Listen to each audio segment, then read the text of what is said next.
তখন পৃথিবী, চন্দ্র, সূর্য, গ্রহ তারা কিছুই ছিল না। একাকী মহান আল্লাহ রব্বুল আলামিন, সমগ্র বিশ্ব জগতের প্রতিপালক মহান আল্লাহ তাআলা কলম সৃষ্টি করে কলমকে আদেশ করলেন, হে কলম তুমি লেখো। এই আদেশ পেয়ে কলম বলল, হে আমার রব আল্লাহ রব্বুল আলামিন, আমি কি লিখব? আল্লাহ রব্বুল আলামিন বলল, তুমি আরশে মুহাল্লায় কলেমা তৈয়্যিবা লেখো। এই আদেশ পেয়ে কলম 400 বছর ধরে লা ইলাহা ইল্লাল্লাহ লিখতে থাকলো।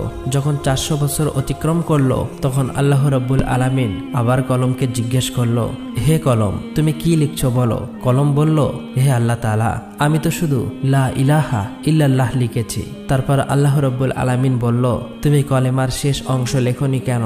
কলম ভয়ে কাঁপতে কাঁপতে বলল, হে আমার রব, আপনি পাক পবিত্র, আপনি এক অদ্বিতীয়, আল্লাহ ছাড়া তো কোনো উপাস্য নেই। এই নামের শেষে কোন নাম লিখবো আমার তা সাহস হচ্ছিল না, আমার তা জানা ছিল না। তখন আল্লাহ রব্বুল আলামিন বলল, হে কলম লা ইলাহা ইল্লাল্লাহ, এরপরে আমার একান্ত বন্ধু প্রিয় হাবিব মুহাম্মদ রাসূলুল্লাহ এই নাম লেখো।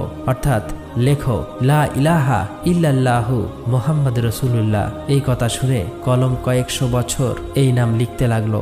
অতঃপর মহান রব্বুল আলামিন আরশে মুহাল্লার উপর বিশাল বিশাল স্তম্ভ সৃষ্টি করলেন এবং সেগুলি 7 তবক জমিন আসমানের ভিতর পুঁতে রাখলেন। তাফসীর কারকরা উল্লেখ করেছেন যে এক একটি স্তম্ভ থেকে আর এক স্তম্ভের দূরত্ব 700 বছরের পথ। তারপর আল্লাহ তাআলা আরশ সৃষ্টি করলেন এবং এই আরশ বহন করার জন্য সামান্য কয়েক মুহূর্তে 4 জন ফেরেশতা সৃষ্টি করলেন এবং তাদেরকে আল্লাহ রাব্বুল আলামিন বললেন, হে আমার ফেরেশতারা, তোমরা আরশ বহন করো। এই নির্দেশ পাওয়া মাত্র 4 জন ফেরেশতা আরশ বহন করার জন্য প্রস্তুত হলো, কিন্তু কোনো মতেই তারা সক্ষম হলো না। তখন আল্লাহ তাআলা ফেরেশতাদের একটি দোয়া শিখিয়ে দিলেন।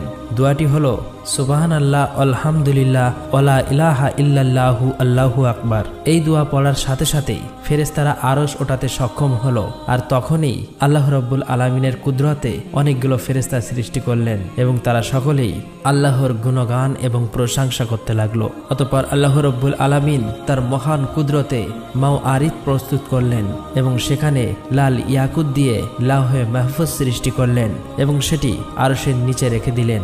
অতঃপর আল্লাহ তাআলা কলমকে নির্দেশ দিলেন, হে কলম, এই অপূর্ব সৃষ্টি ও জ্ঞান এবং কিয়ামত পর্যন্ত সৃষ্টি জগতে যা কিছু ঘটবে তা তুমি এই লাওহে মাহফুজে লিপিবদ্ধ করো। মহান আল্লাহর এই নির্দেশ পেয়ে কলম বিসমিল্লাহির রহমানির রহিম লিখে শুরু করলেন। একমাত্র আল্লাহ এই সৃষ্টি জগতের স্রষ্টা, আল্লাহ ছাড়া কোনো উপাস্য নাই, তিনি এক ও অদ্বিতীয়। তারপর আল্লাহ রাব্বুল আলামিন কলমকে আবার নির্দেশ দিলেন, হে কলম, আদি মানব থেকে